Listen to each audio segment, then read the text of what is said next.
And guys, നമ്മൾ straight from Varkala ബീച്ചാണ് കേട്ടോ.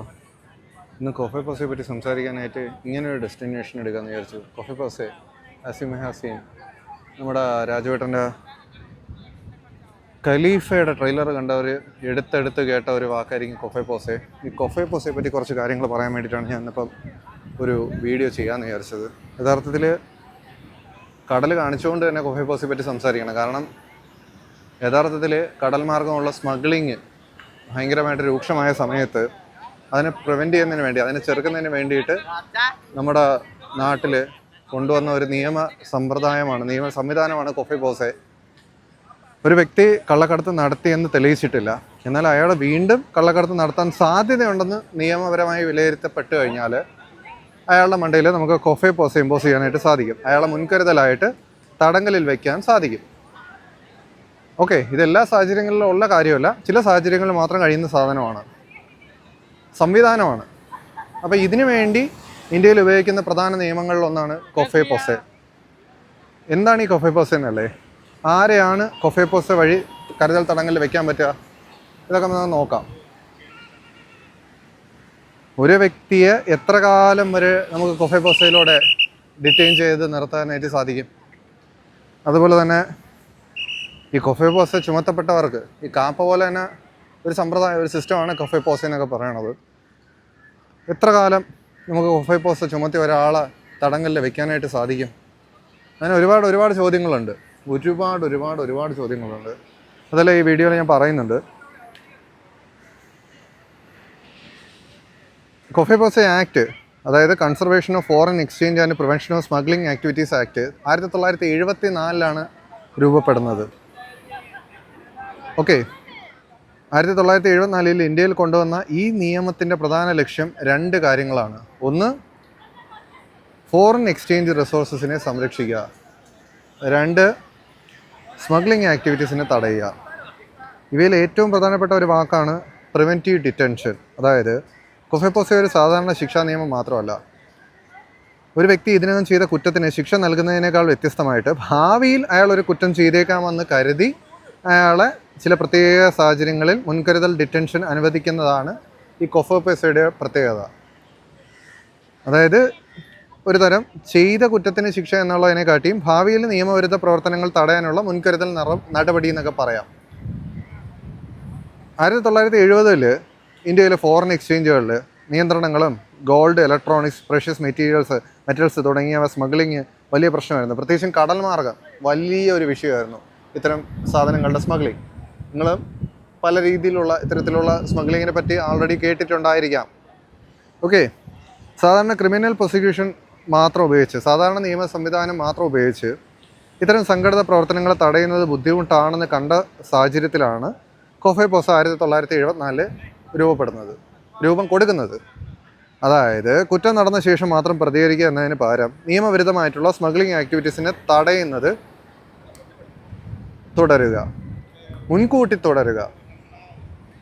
അതായത് ഒരു പ്രിവെൻറ്റീവ് അപ്രോച്ചിലുള്ള ഒരു നിയമ സംവിധാനം എന്ന് വേണമെങ്കിൽ പറയാം. ആരെയാണ് കൊഫെ പോസെ പ്രകാരം ഡിറ്റെയിൻ ചെയ്യാൻ പറ്റുന്നതെന്ന് നോക്കാം. കൊഫെ പോസെ പ്രകാരം ഡിറ്റെയിൻ ചെയ്യാൻ പറ്റുന്നത് ഏതൊരു വ്യക്തിയെയും കയറി അറസ്റ്റ് ചെയ്യാനുള്ള ഒരു സംവിധാനമല്ല കൊഫെ പോസെ. ഉദാഹരണത്തിന്, ഒരു വ്യക്തി സ്മഗ്ലിംഗ് ആക്ടിവിറ്റീസിൽ ഏർപ്പെടുന്നുണ്ട്, സ്മഗ്ലിംഗ് ആക്ടിവിറ്റീസിനെ സഹായിക്കുന്നുണ്ടെന്ന് തെളിയിക്കപ്പെട്ടിരിക്കുന്നു. സ്മഗിൾഡ് ആയിട്ടുള്ള ഗുഡ്സ് ഒളിപ്പിക്കുന്നതിനോ അല്ലാന്നുണ്ടെങ്കിൽ കൈമാറുന്നതിലോ അയാൾ സഹായിക്കുന്നുണ്ടെന്നിരിക്കട്ടെ, അല്ലെങ്കിൽ സ്മഗ്ലിങ്ങിനെ പ്രോത്സാഹിപ്പിക്കുന്ന രീതിയിലുള്ള പ്രവർത്തനങ്ങൾ, ആ സ്മഗ്ലേഴ്സിന് വേണ്ടിയിട്ട് വസതി ഒരുക്കുകയോ അങ്ങനെ എന്തെങ്കിലുമൊക്കെ ചെയ്യുകയാണെന്നിരിക്കട്ടെ. ഇങ്ങനെയുള്ള സാഹചര്യങ്ങളിൽ പ്രിവെൻറ്റീവ് ഡിറ്റൻഷൻ നമുക്ക് പരിഗണിക്കാനായിട്ട് സാധിക്കും.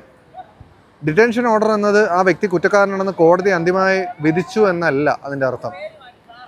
അതായത് ഒരു ഹൈപ്പോത്തറ്റിക്കലായിട്ടുള്ള ഒരു എക്സാമ്പിൾ എടുക്കാം. എ എന്ന വ്യക്തി, ഇപ്പം നമ്മുടെ ഖലീഫയുടെ കഥയായിട്ട് തന്നെ പറഞ്ഞ അതിൽ പൃഥ്വിയുടെ ക്യാരക്ടറിൻ്റെ പേരെന്താണ്, ലെറ്റ്സ് സേ അസർ എന്നായിക്കോട്ടെ. അസർ എന്ന വ്യക്തിയെക്കുറിച്ച് അന്വേഷണ ഏജൻസികൾക്ക് ലഭിച്ച വിവരങ്ങൾ പ്രകാരം വലിയ തോതിലുള്ള ഗോൾഡ് സ്മഗ്ലിംഗ് നെറ്റ്വർക്കുമായിട്ട് അയാൾക്ക് ബന്ധമുണ്ടെന്ന് കരുതുക. അയാളെ സംബന്ധിച്ച് ഭാവിയിലും ഇത്തരം പ്രവർത്തനങ്ങൾ തുടരാൻ സാധ്യതയുണ്ടെന്ന് അതോറിറ്റിക്ക് നിയമപരമായി തെളിയിക്കപ്പെടുകയാണെങ്കിൽ, തെളിവുകൾ ലഭിക്കുകയാണെന്നുണ്ടെങ്കിൽ അയാളുടെ മുകളിൽ കൊഫെ പോസെ എന്ത് ചെയ്യാം? ചുമത്താം. ഇവിടെ രണ്ട് കാര്യങ്ങൾ നമ്മൾ പ്രത്യേകം തിരിച്ചറിയേണ്ടതായിട്ടുണ്ട്. ഒന്ന് പ്രോസിക്യൂഷൻ, അതായത് കുറ്റം തെളിയിക്കുന്നതിനായുള്ള ക്രിമിനൽ പ്രൊസീഡിങ്സ്. രണ്ട്, ഞാൻ ഈ പറഞ്ഞതുപോലെ നേരത്തെ പറഞ്ഞ പോലെ പ്രിവെൻറ്റീവ് ഡിറ്റൻഷൻ. ഓക്കെ, ഭാവിയിൽ നിയമവിരുദ്ധ പ്രവർത്തനം തടയുന്നതിനായിട്ടുള്ള ഡിറ്റൻഷൻ, അതാണ് കൊഫെപോസയിലൂടെ പ്രധാനമായിട്ട് ലക്ഷ്യം വയ്ക്കുന്നത്. കൊഫെപോസ ഡിറ്റൻഷൻ ഉണ്ടായതുകൊണ്ട് മാത്രം അസറിന് കോടതി കുറ്റക്കാരനാണ് വിധിച്ചു എന്ന് നമുക്ക് പറയാനായിട്ട് പറ്റത്തില്ല. ഓക്കെ, ഡിറ്റൻഷൻ ഓർഡർ പുറപ്പെടുവിക്കുമ്പോൾ നിയമം നിർദ്ദേശിക്കുന്ന നടപടിക്രമങ്ങളും സേഫ് ഗാർഡുകളും പാലിക്കേണ്ടതായിട്ടുണ്ട്. അതായത് ഡിറ്റൻഷൻ ഓർഡർ പുറപ്പെടുവിക്കുമ്പോൾ ഗ്രൗണ്ട്സ് ഓഫ് ഡിറ്റൻഷൻ എന്നറിയപ്പെടുന്ന ഭരണഘടനാപരവും നിയമപരവുമായ സംരക്ഷണങ്ങൾ നിലനിൽക്കാറുണ്ട്. ഒരു വ്യക്തിയുടെ സ്വാതന്ത്ര്യം നിയന്ത്രിക്കുന്നതിനാൽ തന്നെ ഡിറ്റൻഷൻ അധികാരികളുടെ ഒരു പ്രത്യേക ഡിസ്ക്രിപ്ഷനിലായിരിക്കും നടപ്പിലാക്കുന്നത്. അതുകൊണ്ട് തന്നെ കൊഫെപോസ കേസുകളിൽ ഡോക്യുമെൻറ്റേഷൻ ആയിക്കോട്ടെ, മെറ്റീരിയൽ റിലീഡ് അപ്പോൺ പ്രൊസീജിയറൽ ആയിട്ടുള്ള കോംപ്ലയൻസ് ആയിക്കോട്ടെ, ആപ്ലിക്കേഷൻ ഓഫ് മൈൻഡ് ആയിക്കോട്ടെ, അങ്ങനെ എന്താ പറയുക, ഒരു നിയമ അധികാരിയുടെ ഒരു വിവേചന ബുദ്ധിക്ക് വലിയ റോളുണ്ട്. ഒരുപാട് കാര്യങ്ങൾ ഫ്ലെക്സ് ചെയ്യാനും ട്വിസ്റ്റ് ചെയ്യാനും ഒക്കെ പറ്റുന്ന ഒരു സംവിധാനമാണിത്. ഇന്ത്യൻ ഭരണഘടനയിലെ ഏതാണ്ട് ആർട്ടിക്കിൾ 22 പ്രിവെൻറ്റീവ് ഡിറ്റൻഷനെ സംബന്ധിച്ച് ചില പ്രധാന നിരീക്ഷണങ്ങൾ നൽകുന്നുണ്ട്. ഇതിൽ തന്നെ ഡിറ്റൻഷൻ്റെ ഗ്രൗണ്ട്സിൽ നമുക്ക് ഡിറ്റൻഷൻ ഓർഡറിനെതിരെ ഈ അസറിന് റെപ്രസെൻറ്റേഷൻ നൽകാനുള്ള അവസരവും നിയമപരമായ സംവിധാനത്തിൻ്റെ ഒരു ഭാഗമാണ്.